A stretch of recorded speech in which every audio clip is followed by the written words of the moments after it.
1984년 3월 14일 제가 결코 잊을 수 없는 날입니다.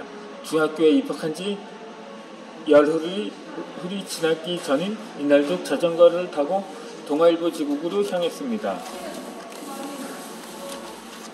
왕복 2차선 도로에서 제 앞을 달리던 커다란 덤프 트럭이 멈춰 섰습니다.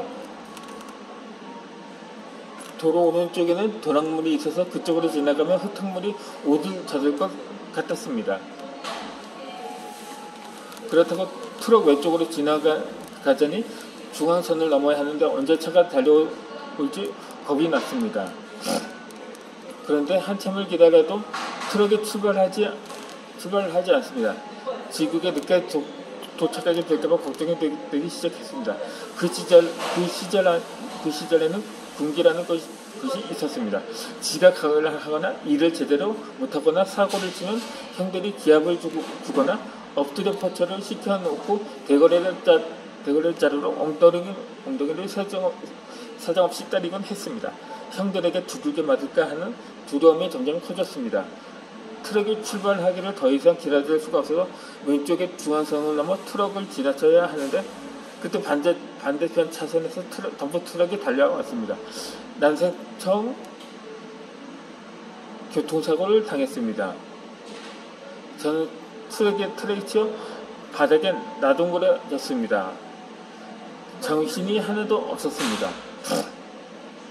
그런데 도무지 믿어지지 않는 일이 벌어졌습니다. 저를 치고 멈춘 덤프트럭이 제 쪽으로 훅진을 했습니다. 덤프트럭의 커다란 지팡이가 먼저 자전거를 밟아서 박살을 낸 다음에는 제 왼팔을 깔고 지나갔습니다.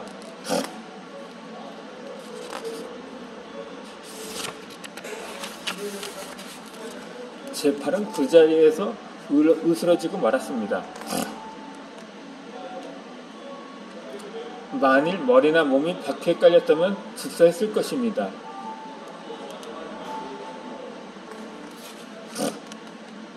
저는 아직도 그 덤프 트럭이 왜 후진했는지 이해가 되지 않습니다.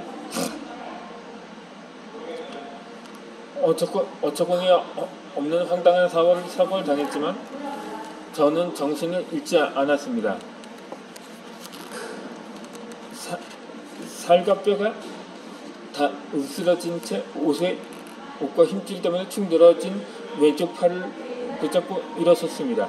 왼쪽 팔에서는 피가 대책 없이 뿜어져 나왔습니다.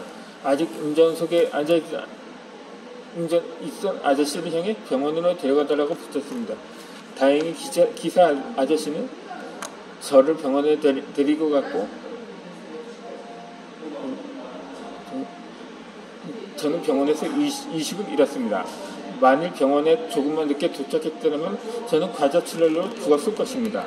의식을 회복하고 보니 왼쪽 팔이 악대야란 부분부터 잘려서 없어졌습니다. 덤프트럭의 지퍼기에 팔 전체가 모조리 으스러져서 살려낼 방법이 없었다고 합니다. 졸지에 저는 불구의 몸이 되고 말았습니다. 수술 직후에는 진통제를 계속 주입한 탓에 통증을 견딜 수 있었지만 진통제를 줄여가면서 통증이 점점 커져 견디기가 너무 힘들었습니다. 중학교 1학년짜리가 감당하기에 너무나 큰 아픔이었습니다. 아프고 힘들었던 이야기는 그 정도로 하고 다시 장가가는 이야기로 돌아가겠습니다. 어떤 부모도 결국 자기 딸을 심히 보내고 싶지 않을 동네 판자촌에 산다는 것만으로도 막막한데 몸까지 불구가 되었으니 도대체 누가 귀한 딸을 저와 같은 사람에게 시집 보내려고 할까요? 중고등학생이 결혼을 걱정한다는 것이 특이하겠지만 아무튼 그 당시 저의 처지는 몹시 불우했고 제 인생길에 대해 심각하게 고민했습니다. 해결책은 하나님께 매달리는 것밖에 없었습니다. 저는 전능하신 하나님께 기도하기도 마음을 먹었습니다. 말 그대로 전능하신 하나님께 기도하는 것입니다. 전능하시니 저 같은 사람이 장가를 간다고 하면 불가능할 것 같은 일조차도 가능히 하게 할 수 있을 것이라고 생각합니다. 제게 딱 맞는 좋은 아내를 허락해 달라고 하나님께 부르짖어 기도했습니다. 대다수의 중고등 학생들이 그랬듯이 저 역시 여학생들에게 관심이 있었습니다. 함께 만나 이야기도 나누고 싶었고 데이트도 하고 싶었습니다. 그러나 내성적이고 소심하고 가난한 저로서는 엄두도 내지 못할 일이었습니다. 남녀공학이었던 중학교였음에도 불구하고 저는 여학생들에게 제대로 말조차 권해보지 못하며 지냈습니다. 그나마 여학생들을 만날 수 있는 곳이 교회였습니다. 판자촌 아이답게 예배당 집복원에 천막을 친 교회를 다녔습니다. 초라한 교회였으면 학생들이 꽤 많았습니다. 그 절반이 훨씬 넘는 숫자의 여학생들이 있었습니다. 그 가운데에는 눈이 가는 여학생도 있었습니다. 하지만 저는 여학생들의 관심을 끌지 못했습니다.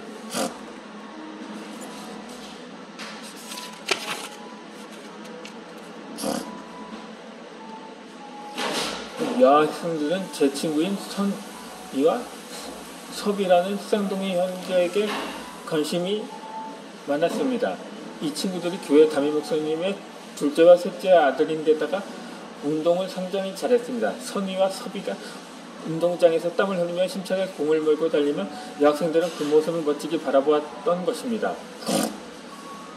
반면에 저는 운동을 제대로 할 수가 없었습니다. 공을 몰고 가다가 다른 아이들과 몸싸움이 벌어지기라도 하면 저는 부딪힌 곳이 아니라 팔이 다 잘려나간 곳이 아파서 친구여야 했기 때문입니다. 이전에는 얼마든지 가능했던 몸놀림이 이제는 할 수 없게 되고 말았습니다. 저는 점점 운동장에서 멀어졌고 구석에 앉아있는 시간이 차츰 많아졌습니다. 선이와 섭이는 기타를 잘 쳤습니다. 기타를 치며 찬양을 부르면 주변의 여학생들이 몰려들었고 함께하는 찬양을 부르곤 했습니다. 이런 것들은 두 친구들에게 특별한 일이 없겠지만 제게는 참 부러운 광경이었습니다. 그러나 저는 팔이 하나 없기 때문에 기타를 배울 수도 연주할 수도 없었습니다. 선의와 섭이를 따르는 여학생들이 늘 있었지만 제 주변에는 여학생들이 하나도 없었습니다. 그 당시에는 그게 많이 서운했습니다. 이 대학에 들어가서도 제 상황은 변하지 않았습니다. 캠퍼스 커플들이 생겨나고 축제 때게 되면 커플들은 축제를 즐기며 추억을 만들었지만 저는 상관없는 일이었습니다. 저는 평일이든 숙제 기간이든 그저 도서관에 들어박혀 책을 읽었습니다. 책을 읽는 것을 좋아하긴 했지만 축제 기간에는 달리 선택의 여지가 없었고 그 때문에 마음이 허전했습니다. 20대 중반이 넘어가면서 제 기도는 점점 더 강렬해졌습니다. 하나님, 전능하신 하나님, 제게도 짝을 주시옵소서, 제게도 배필을 허락해 주시옵소서라고 기도했습니다. 지금 당장 교제를 할 수는 없어도 나중에 하나님이 안내를 주시면 되니까 말입니다. 제게 할 수 있는 가장 강력한 수단은 기도뿐이었습니다. 하나님께 매달리고 또 매달렸습니다. 그러나 A는 둘째치고 여자친구 한 명 없이 20대 후반이 되었습니다. 그래도 기도를 중단하지 않았습니다. 하나님께서 너는 평생 혼자 살아라, 그게 내 뜻이다 라고 말씀하신 적이 없으니 제가 먼저 포기할 필요는 없으니까 말입니다. 저는 전능하신 하나님께 모든 것을 맡기고 더 기도할 뿐이었습니다. 그렇게 30살이 되었고 지금의 아내와 교제를 하게 되었습니다. 아내의 가장 좋은 점이 성격이 밝다는 것이었습니다. 오랜 세월 어둡게만 살았던 저기에 까르르 웃으며 늘 밝게 사는 아내의 모습 그 자체가 저는 정말 매웠습니다. 게다가 아내는 피아노를 잘 쳤습니다. 신학을 공부하고 목회를 준비하는 사람에게 피아노를 잘 치는 아가씨가 최고의 배우자감으로 여겨지던 때였고 저 역시 그런 마음이 없지 않았습니다.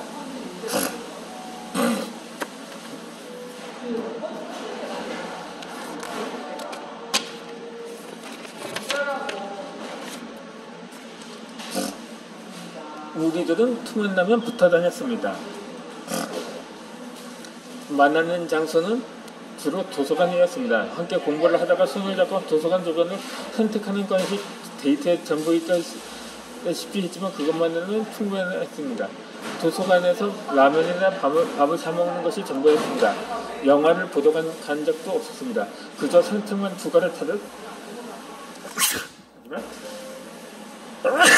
하지만 정말 행복했습니다.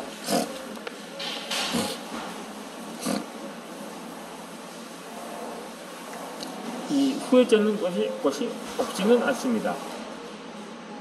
화이트데이에 남들처럼 멋진 선물을 예쁘게 포장해서 주지 못하고 1,000원짜리 사탕 한 통을 슬쩍 내밀었던 일, 좋은 식당에 한 번도 데려가지 않고 겨우 루팡이라는 음식점에서 3,500원짜리 돈가스를 한 번 사준 것이 전부인 것, 카페에 단 한 번도 데려가지 못한 것, 놀이공원이나 유원지 등 재미있게 놀 수 있는 곳에 단 한 번도 가지 못한 것들은 아쉽고 미안한 일입니다. 그래도 행복한 교제를 나눴습니다. 그러다가 결혼을 생각하니 저에게는 큰 짐이 있었습니다. 저에게 시집 오면 고생할 것이 너무나 뻔했기 때문입니다.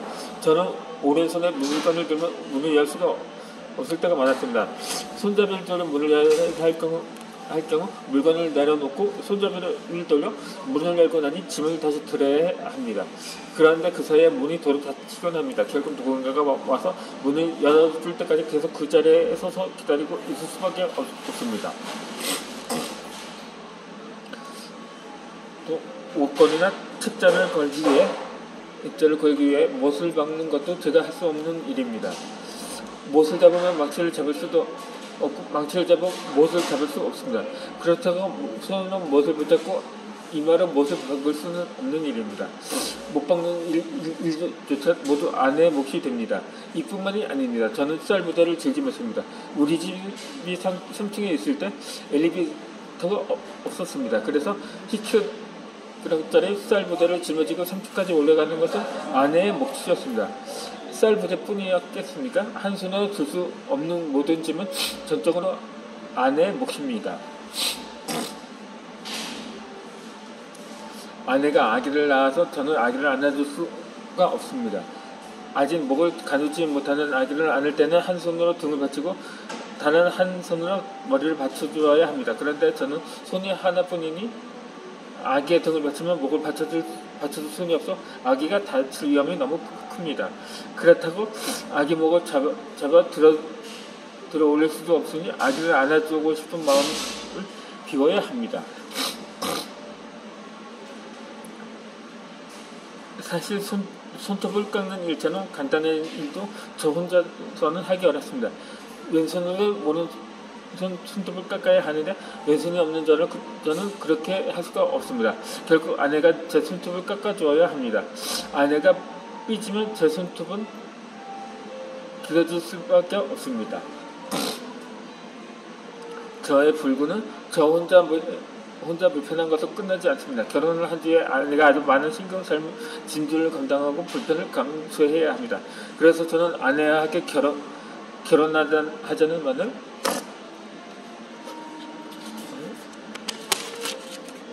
꺼내기가 정말 쉽지 않았습니다.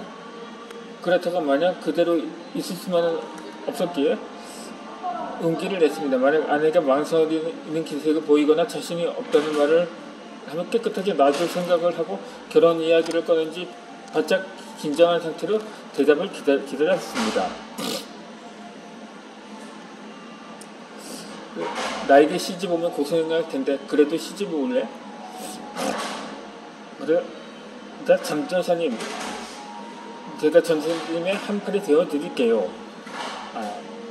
이제 책을 읽어드리는 게 영상을 올린다는 걸 해야 하지. 어쨌든 다시 이어드리겠습니다.